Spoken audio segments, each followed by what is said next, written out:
Hey everyone, welcome to this episode of Culture Keepers. That's with a K, Kuhlture, as you know. Like, comment, share, subscribe, all that kind of good stuff to help this out, get this a little bit better. We're going to talk about the culture of change. And change to some people is a huge red flag, if you will. They fight it. They fight it. They fight it. They fight it. There's no need to fight change, right? Those who embrace change and actually work through it and discern through it actually are the ones that get a little bit more growth. So if you think about something that's changed in your life that was actually better after you got done with it, if you look back at how much you may have pushed back or fought it, it would have been a lot easier to move forward had you just embraced it and thought, what is this change going to do to better me or better the situation or whatever that is. Change is inevitable. It's going to happen and we're going to have to deal with it. So we're going to talk about the culture of change. And those people that fight change in an organization, for example, and if they are the ones that just do not want to change and they're fighting it, what you may or may not know is they are subliminally, however that word is pronounced, either doing it that way or they're actually physically, verbally talking to people about the negative parts of this change, which puts doubt in people's minds and it creates just this big giant weight that you have to drag as a leader of your company or even as someone in your company who just wants to do better for whatever you're doing in your company. So with that change, if you have someone that's dragging you down and pulling that thing, we got to get those guys aside. We got to have conversations with them and say, listen, you may not like this and that's okay. I respect that, but please don't involve anybody else. And once we get through this, then we'll have another conversation to see what you thought of this or where you think it could go. But let's do that one-on-one. Let's criticize in private and compliment in public, okay? So we'll try to do that the most. So the attitude behind change is so big. And I think those people with the high certainty, we talked about the disc personalities here in the past, the people with the high certainty, cautious type attitudes, or not attitudes, personalities, those types of people need some forewarning before you make change. As a dominant personality, I can change on a dime. I can just turn and go 180 degrees and I'm totally fine with it.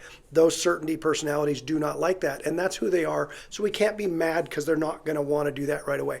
So if you can preface these people maybe with a one-on-one saying, hey, just to let you know, we got a change coming. It's going to involve a little bit of this. Keep it to yourself. I just want you to discern through that a little bit and think about it. If you got any questions, come to me and talk before you get that negative attitude in the group of 10, 12, 15, 100 people, whatever it is. We want to try to keep that negative stuff down as much as we can.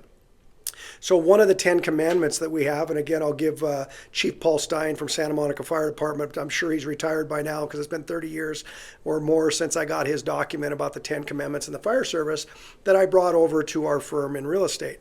And it's one of them says, look for ways to make new ideas work, not for reasons they won't. And that's such a big one. If you really think about that, let's figure out how to make these new things work.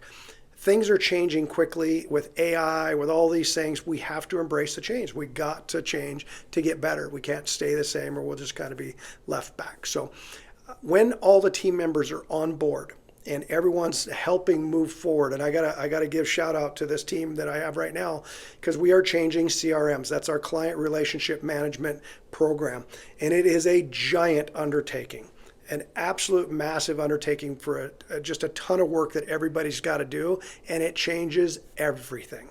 We've been talking about this for about 6 months, so those certainty personalities can be up to speed, if you will, or be ready for this when it's here. Now it's here, and they're doing absolutely fantastic. Everybody's pushing this thing forward. I don't have any weights dragging me trying to talk someone into doing this. This is happening. It has to happen. Our other one wasn't working well for us. The new one's supposed to be, is already incredible.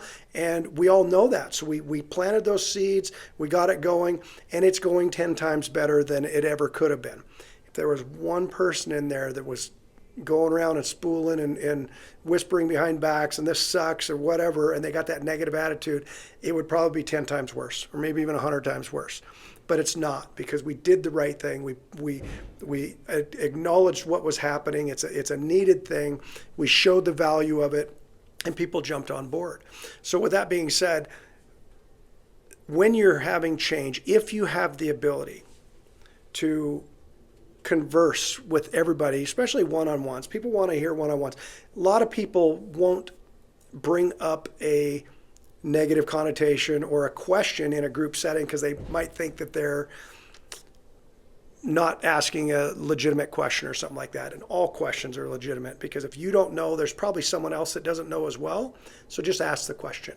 And doing those one-on-one with your team members, even side, but you don't have to be the boss to do that. You guys can do that side by side. And if one team member starts getting negative, you got to be able to hold each other accountable and say, hey, let's not go the negative route. This is an inevitable change. This is going to happen. Let's figure out how to make this thing work, not for reasons why it won't.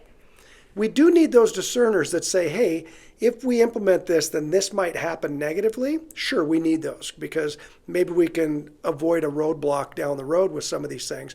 But we definitely don't want that to be the leading factor of stopping this change from happening, because it is going to be inevitable. So let's create a culture of positivity around any kind of change. Let's get around it. Let's ask questions. Let's ask questions assuming positive intent. We always talk about, the whole saying is never assume. You make a you know what out of you and me. That's how you spell assume. And we're not going to do that here. We are going to assume every single time we do anything, we're going to assume. But we also add those two words right after it, and that is positive intent. So if we assume a positive intent, we're never going to stick our foot in our mouth. We've talked about this before. And we're going to assume that the positive intent of this change is going to be positive, so that we can look for the positive things, throw out the negative things, or discern through the negative things so we can work through those together. But the whole point of this change talk in culture, anywhere you are, there could be a change at the drive-through at your bank, and it's now a little bit higher than where your car is, so you can't reach the little tube thing anymore. And should we just be freaked out about that or whatever? Maybe we take our different car when we go to the bank, or maybe we go to a different slot that has the lower one, and not be so habitual. Let's work around these things. There's a reason they did that. Maybe the guys in the trucks couldn't open their doors, and there was a bigger problem than you just having that one problem, and they fixed it for 100 people, despite yours now having the inconvenience of moving into a different lane. Always think of positive intent of why things happened. Grocery stores changed the aisles up. Why did they do that? There's likely a reason. And maybe the stockers, the stockers, S-T-O-C-K-E-R-S, the stockers get to stock in order because the delivery trucks changed. The delivery trucks changed, so the stockers now have to stock in a different order. So maybe they move the aisles around to make it more streamlined so that they're paying less per hour or less hours to get it all done. So if we're always complaining about why things change, let's step back and assume positive intent. So the big thing today on change and attitude and culture is positive intent. I hope you stay there. I hope you guys listen some more and replay this and think about that in your brain on anything in life, whether it's personal, business, friendships, relationships, anything. Assume positive intent. Embrace change. Let's figure out how we can make this great. Like, comment, subscribe, all that stuff. I so appreciate you, and have a great culture today.